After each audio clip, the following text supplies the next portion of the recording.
National volleyball championship का प्रधानमंत्री नरेंद्र मोदी ने नई दिल्ली से वर्चुअली उद्घाटन किया और इसी को लेकर उत्तर प्रदेश के मुख्यमंत्री योगी आदित्यनाथ क्या कुछ कह रहे हैं, चले सुनाते हैं आपको। पूरे देश ने भारत के समग्र विकास को अपनी आंखों से देखा है। एक नए बदलते हुए भारत को, जो भारत अपनी विरासत पर, आधुनिक विकास पर गौरव की अनुभूति तो कर ही रहा है, आधुनिक इंफ्रास्ट्रक्चर के जिस नए मॉडल को आदरणीय प्रधानमंत्री जी के विजन और दृढ़ इच्छा शक्ति से आज हर भारतवासी उसका लाभ ले रहा है और नए और विकसित भारत की जिस संकल्पना को आदरणीय प्रधानमंत्री जी ने देशवासियों को दिया है, उसको मूर्त रूप से आज वह दर्शन कर रहा है। वेलफेयर की स्कीम के साथ समाज के अंतिम पायदान पर जुड़ा हुआ व्यक्ति भी आज शासन की योजनाओं से लाभ लेकर के गरीबी रेखा से उभर करके भारत के नागरिक के रूप में अपनी सेवाएं वर्तमान अभियान के साथ पूरी ऊर्जा के साथ दे रहा है। तो हर भारतवासी ने पिछले 11-11.5 वर्ष के अंदर एक नई खेल संस्कृति को देश के अंदर पनपते हुए देखा है। एक खेल संस्कृति जिसे आदरणीय प्रधानमंत्री जी ने 2014 में खेलो इंडिया खेलों के माध्यम से प्रत्येक भारतवासी के मन में खेल के प्रति एक सम्मान का भाव पैदा किया। उसके मन में खेल के प्रति भी कुछ स्थान हो और खेल अब केवल समय बर्बादी का नहीं बल्कि जीवन के सर्वांगीण विकास का और भारतीय मनीषा के उस भाव को जो प्राचीन काल से ही भारत का ऋषि, जिसके बारे में प्रत्येक भारतवासी से इस बारे में आग्रही बनाता रहा है कि जीवन में सफलता के लिए जो जीवन के विभिन्न अंग हैं, उनमें एक स्वस्थ शरीर से ही जीवन के सभी आयाम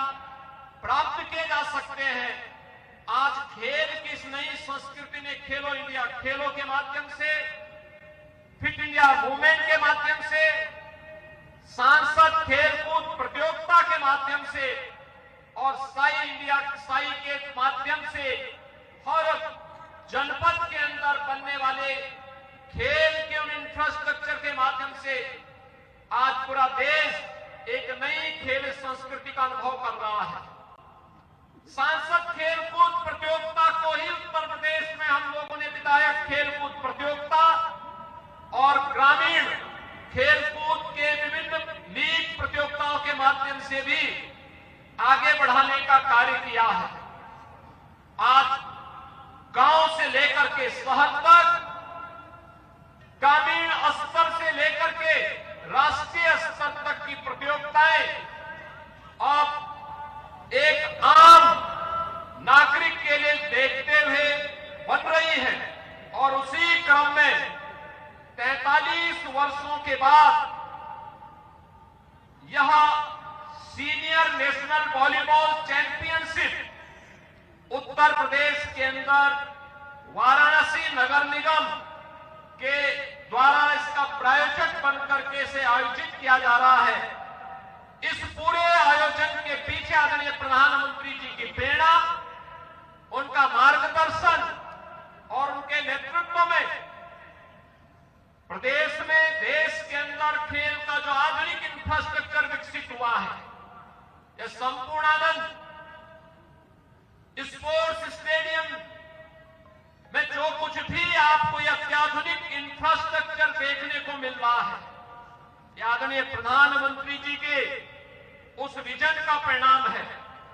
स्मार्ट सिटी मिशन के अंतर्गत ये सभी सुविधाएं यहां पर विकसित हुई हैं और अभी आपने देखा होगा कि उत्तर प्रदेश सरकार और साई के बीच एक एमओयू भी यहाँ पे संपन्न हुआ है, जिसके अंतर्गत बहुत सारी प्रतियोगिताएं ऐसी होंगी जो साई के सानिध्य में, उनके कोचेज के मार्गदर्शन में यहाँ के खिलाड़ियों को उचित प्रशिक्षण देने के लिए, इसको एक नया प्लेटफॉर्म उपलब्ध करवाने के लिए यहां पर उपलब्ध हुआ है। उत्तर प्रदेश के अंदर भी पिछले 8-8.5 वर्ष के अंदर इन खेलकूद की प्रतियोगिताओं को आगे बढ़ाने के लिए हर गांव में खेल का मैदान हो, हर जनपद में स्टेडियम हो, हर विकास खंड स्तर पर एक मिनी स्टेडियम का निर्माण हो, ग्राम पंचायत से होने वाले कार्यों और नगर निकायों से होने वाले कार्यों की प्राथमिकता में ओपन जिम का निर्माण हो और हर स्तर पर खेल कूद की गतिविधियों को आगे बढ़ाने के लिए विभिन्न प्रकार के प्रयास प्रारंभ हुए हैं। आज उसी का परिणाम है कि देश स्तर पर ओलंपिक में, कॉमनवेल्थ गेम्स में और इंटरनेशनल वर्ल्ड चैंपियनशिप की प्रतियोगिताओं में आज हमारा खिलाड़ी बड़ी संख्या में प्रतिभाग कर रहा है और प्रतिभाग करने के साथ ही आज वह देश के लिए पहले की तुलना में कई गुना ज्यादा मेडल भी प्राप्त कर रहा है। आज के इस अवसर पर जब देश भर की 58 टीमें, जिनमें 30 पुरुष टीम और 28 महिला टीमें आदरणीय प्रधानमंत्री जी की कर्म साधना की इस पावन धरा अविनाशी काशी में पधारे हैं, मैं इस अवसर पर आदरणीय प्रधानमंत्री जी का मार्गदर्शन हम सबको प्राप्त होने वाला है। मैं इसके लिए एक बार फिर से आदरणीय प्रधानमंत्री जी का इस आयोजन के को अपना आशीर्वाद प्रदान करने के लिए हृदय से आभार व्यक्त करते हुए उनका अभिनंदन करता हूं। देश भर से आए हुए सभी खिलाड़ियों का भी मैं इस अवसर पर, उनके साथ जो भी कोचेज हैं, अन्य अधिकारी हैं, उनका भी मैं हृदय से स्वागत करते हुए अपनी वाणी को विराम देता हूं। धन्यवाद। जय हिंद।